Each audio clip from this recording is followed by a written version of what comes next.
Here's what we talked about yesterday. We're talking about the geography, the climate, the political situation in Palestine in Christ's time. So we talked about how small Israel is, 39 miles, 390 miles long and 30 to 80 miles wide, and that even though she is small, she has forever been at the center of the world. We talked about the very climate, everything from this to this, and the very vegetation and crops, and then the political divisions.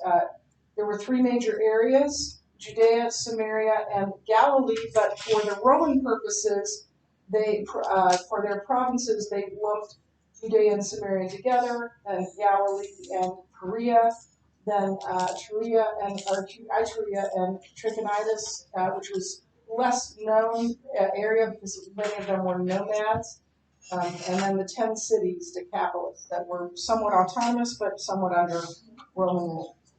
So here are the geographic divisions, and as we look at this cutaway, we're going from we're looking from south to north, but it goes from left to right, it goes from west to east. So it's like we're standing in the southern part of Israel looking north at this cutaway. And the first area that you have is the coastal plain, which is it's very narrow, anywhere from 6 to 20 miles wide, but that's still very narrow. And it goes in the south. It's on the Mediterranean coast, and it goes from the south of Israel up to Mount Carmel. Anybody remember what happened on Mount Carmel in the Old Testament? Yes. Isn't that where Noah? Yep. Isn't that where like that one prophet proves that God is real to like all the worshippers of like false gods? Good job, Sadie. Yeah, that one prophet was Elijah. And he told the prophets of Baal, go ahead and build a sacrifice to your God and do what you need to do, and then I'll build one, and whoever's God is God will approve the sacrifice. And so they start dancing around, and they start calling out to their gods, and nothing's happening, and nothing's happening. Yes, David. So you just kill anyone you want, you make the excuse it was a sacrifice, and get away with it. That's not Okay, how first of all, it wasn't a person that was being sacrificed. Okay, it was an animal. It was an animal that was being sacrificed. Oh, I thought they sacrificed people. And there are, I'm assuming it's a serious question, so I'm giving you a serious answer. Okay, there are people and there are religions that do sacrifice, but Judaism does not, never has, never would. Themselves though, So they're dancing around, they're chanting out to their God, they're cutting themselves, and Elijah is trash talking them. In fact, at one point he says, maybe he's relieving himself. Maybe your God's going to the bathroom, so he's not listening to you. Nothing happens. So Elijah very quietly prepares the sacrifice of an animal and builds a trench around the altar and pours water on it so that the trench was overflowing with water, and just prays quietly a short prayer, and fire comes down from heaven and just takes the whole thing. It's just gone. So that happened at Mount Carmel, and you can go there. You can see Mount Carmel. You can see where that actually happened. This is also fertile farmland, which is really true of all coastal plains.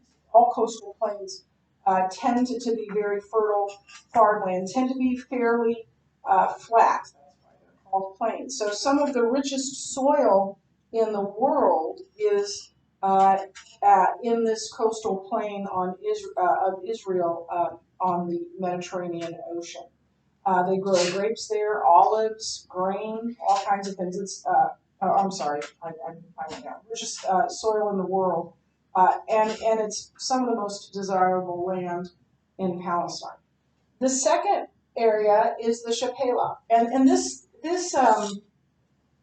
If you've ever been in country that is like rolling hills, parts of western Nebraska are that way, although they're not very fertile farm or land for growing things. Parts of northwest Iowa are that way, where you're just kind of, winding up and down, not large hills, but hills. And the Chippewa is very much like that. So the Chippewa is rolling hills. And the hills are anywhere from 500 feet to 1,000 feet. And here's where they often grow olives and grapes and grain. It also is a farming area, what's called pastoral farming, meaning cows and sheep and goats and those sorts of things. And this, in ancient times, this was a buffer between where most of the people in Israel lived and the Philistines. The Philistines lived on that coastal plain, and as you know, they were the enemy of Israel for a long time during in Old Testament times, particularly during the time of Saul and David. So that Chippewa served as something as a buffer protecting them from the Philistines who lived on the coast. And most of the people in Israel lived in this next area and still do. Most of the cities are there, the Cisjordan Hills. Now, here's how you can remember Cisjordan. It means on the corresponding side or on the same side. So the Cisjordan Hills, as opposed to the Transjordan Hills, the Cisjordan Hills are on the same side as Israel. Does that make sense? So Israel is on the eastern side, the western side, the western side of the Jordan. So the Cisjordan Hills are on that same side. And these hills become mountains to the north. And they lie on as I said, the western side, the same side as Israel, across from the Transjordan hills on the other side of the Jordan River. And technically the term means the side opposite the viewer's perspective. That's what trans and cis means, on the same side as the viewer's perspective. But in this case, they're called Cisjordan because they're on the same side as Israel, same side of Jordan as Israel is. And this is a high plateau that gradually gets higher. In fact, the elevation to the south is something like 1,300 feet above sea level. To the north, you have mountains that are much higher than that. In fact, Mount Hermon is 9,000 miles high. So it's almost 10,000, not 10,000 feet, not miles, 10,000 feet high. So yeah, those go up to mountains in the north. And then, so this is where most of Israel's cities are. This is where Jerusalem is. This is where the cities in Galilee are. So most of the population lives in the area of the Cisjordan Hills. And then you have the Jordan Valley, which is actually part of a huge continental rift. And we'll talk more about that in a little bit. That continental rift runs for 4,000 miles. And that's why it's unstable. That's why there are earthquakes. And then on the other side of the Jordan, on the trans side of the Jordan, there are the Transjordan Hills. Remember, trans meaning corresponding to the other side. So these are the mountains and the hills that lie on the east side, across from Israel, across, that's what trans means, and across the Jordan River.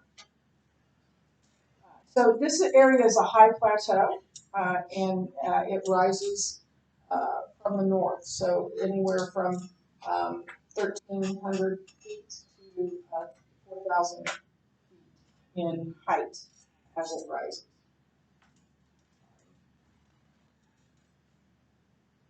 So what are the cities? Jesus is recorded as visiting 21 cities. Now this says Jesus visited 21 cities. That's what's recorded.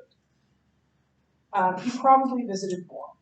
Not everything Jesus did was recorded. John tells us that not everything Jesus did recorded. And in the maps at the back of your book, you can see some of those cities that are significant in John's gospel.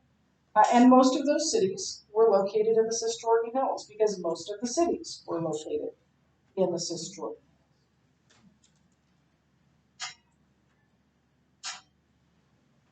But for now, let's return to this piece of geography that I talked about in a little bit, this continental rift that runs for 4,000 miles.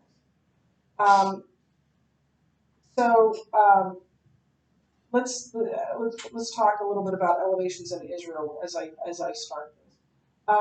Jerusalem is about 2,700 feet above sea level. In 128 miles, so a 2-hour drive, less than a 2-hour drive, it drops 1,300 feet below sea level, a drop of 4,000 feet. And then the Dead Sea is another 1,300 feet deep.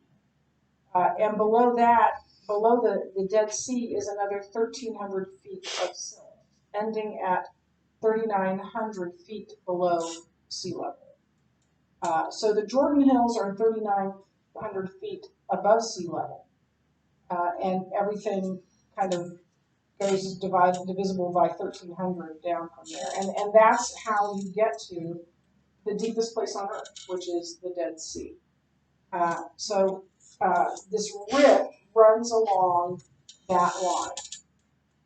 That valley, that Jordan Valley, is part of a much larger fissure or fault in the Earth's surface, and it's known as the Afro-Arabian Rift or fault, and it runs for about 4,000 miles. It begins in the Amanus Mountains in Turkey, which is north of what we can see here. This is Saudi Arabia, obviously, and Egypt across the Red Sea from it. But it begins way up in Turkey, well north of Israel. It extends southward through the Gahab and so Turkey's north. It's through the Gahab, which is there on the Mediterranean Sea, and then it goes through Lebanon and Israel till it reaches the Gulf there, and then it extends down that Gulf to almost the tip of the Arabian coast, and it splits. And one goes east into the ocean, the Indian Ocean, and the other goes west into Ethiopia. And so this rift that goes west into Ethiopia goes through Ethiopia, Kenya, Uganda, Tanzania, Malawi, and Mozambique, and for a total of about 4,000 miles, or 1/6 of the Earth's surface. It's huge.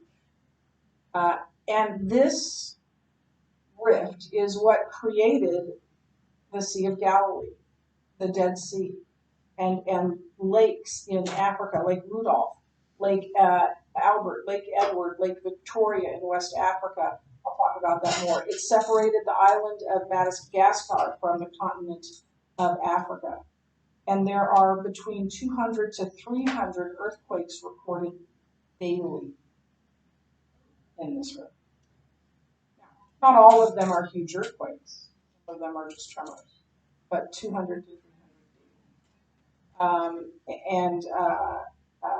daily. The geological plates of the rift lie on either side of the Jordan, and they're shifting at a rate of about 1.5 to 1 centimeter a year.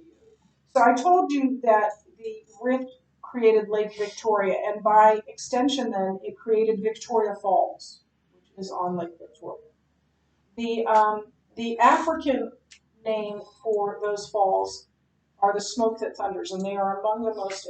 And the reason I'm telling you this is Zambia is on one side of that rift. And of course, as you know, I love Zambia and have been there 3 times. And so I thought I'd show you what that looks like. And the reason it's called the smoke that thunders is that mist rises up from the bottom and it looks like clouds. And you can see that a little bit there. In the rainy season, it is thunderous. In the dry season, it's less so. But there's a picture of Victoria Falls. This is another picture of Victoria Falls. At the top of Victoria Falls, there is what's called the Devil's Pool. And it's a calm place right on the edge of the falls.